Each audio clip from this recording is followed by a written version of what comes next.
Clay Matthews has a strange streak going, one that he hopes to break Sunday.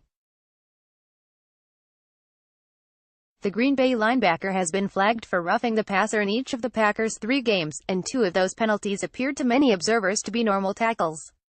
Advertisement officials are eagle-eyeing quarterback hits this season, and particularly ones in which the tackler uses his full body weight to drive quarterbacks into the ground. There have been 34 roughing the passer penalties this season, more than double the total called through 3 weeks last year, 16.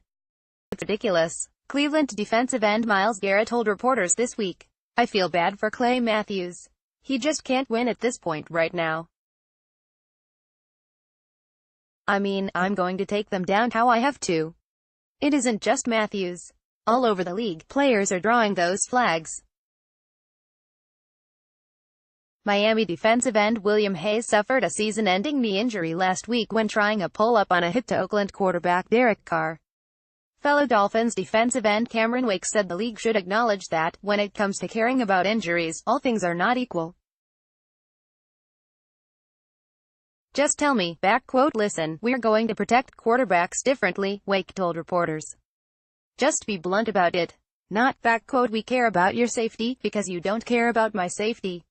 You care about some people's safety. My knees mean just as much to my family and my ability to play and provide just as much as Dolphins quarterback Ryan Tannehill's does. I can understand that his are more important than mine." During the NFL Competition Committee's regular conference call this week, Troy Vincent, the league's football operations chief, said there would be no changes made to the point of emphasis on roughing calls put in place in the spring. NFL Sam Farmer's NFL Week 4 picks by Sam Farmer September 28, 2018, 4 a.m. Part of the issue could be that teams are playing their starters less and less during the exhibition season, and the league wants to send a message early so defensive players adjust accordingly. That would suggest fewer of these calls as the season progresses. Either way, Matthews, who will face Buffalo rookie Josh Allen on Sunday, is out to break a streak. "We meet again. It was a largely meaningless game, but Kansas City's Patrick Mahomes made his starting debut in last season's finale against Denver, leading the Chiefs to a 27-24 come-from-behind victory. Sunday, the Broncos will get another look at Mahomes, who has an NFL record 13 touchdowns and no interceptions in his first 3 games of the season. The 3-0 Chiefs and 2-1 Broncos are 1-2 in the AFC West standings, and Kansas City has beaten Denver 5 times in a row.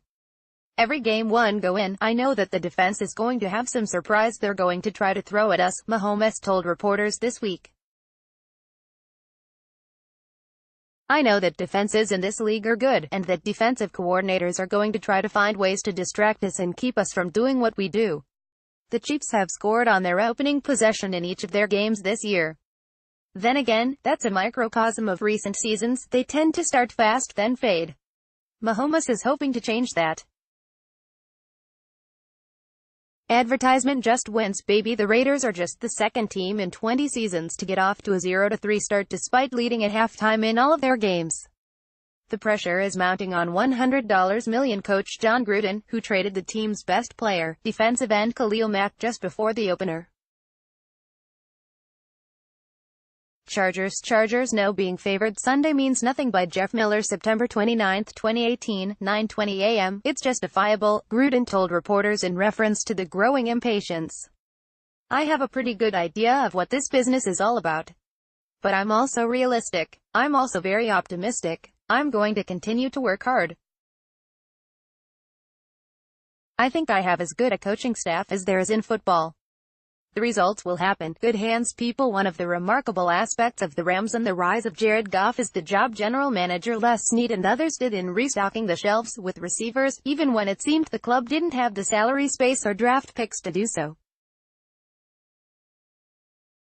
Whether it was trading for Sammy Watkins, now with the Chiefs, and Brandon Cooks, signing Robert Woods, or drafting Cooper Kupp in the 3rd round, the Rams have made the necessary moves to rebuild with head-spinning speed.